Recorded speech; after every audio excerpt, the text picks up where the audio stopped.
नमस्कार। जय जगन्नाथ।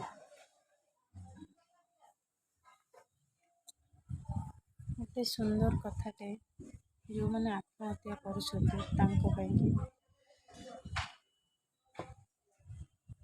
कौन पाई आत्महत्या करुँच लास्ट रे मरवा को से बाछि नौ जीवनटा तो आमर नुह जे देइचंती भगवान देइचंती का कोल आम जन्म हेले बढ़िले सी आमको पालिले किंतु साधारण गोटे झील पुओ मरुची गोटे पुओ झील मरुची लव केस बेसी होचे। गोटे छोट कथाटे कहबी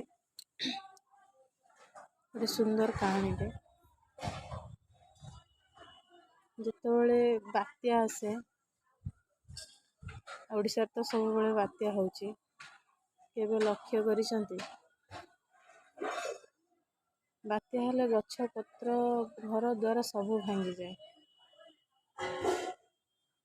भांगी जाए किछिटा रुहे आउ किछिटा मूलरू पूरा पोछी हो जाए।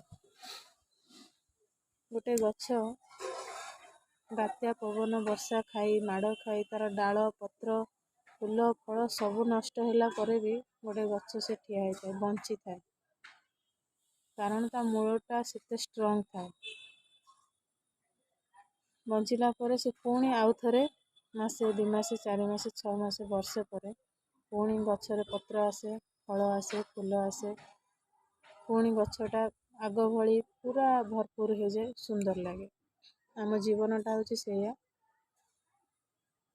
जदि किए निंदा अपवाद कि कष्ट दौची आम जदि सही कि आगु को बढ़िबा ताले आम जीवनटा से गछ परिका बहुत सुंदर हो जिवो। दुनियाटा आज्ञा बहुत सुंदर छोट दुनियाटा किंतु बहुत सुंदर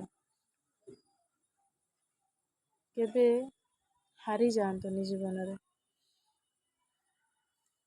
कहिला जणे कहू ताको कहवा को दियो कारण से तम कथा बेसी ही चिंता करुछि राति पाइले से तम कथा ही चिंता करुछि तमु केमिति तळुकुरु खसेइबो केमिति 2-4 पद कहि ता आत्मा को शांति मिलिबो तो कहवा को दियो ना से तम कथा बेसी भाबुछि बोली तुमको कहूछि ना तो ताको कहवा को दियो तमे सही जाओ।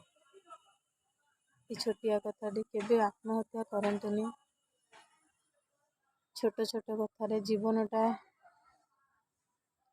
बहुत लंबा बंचीबा शिखंतु बस एतिकी कहबी। जय जगन्नाथ।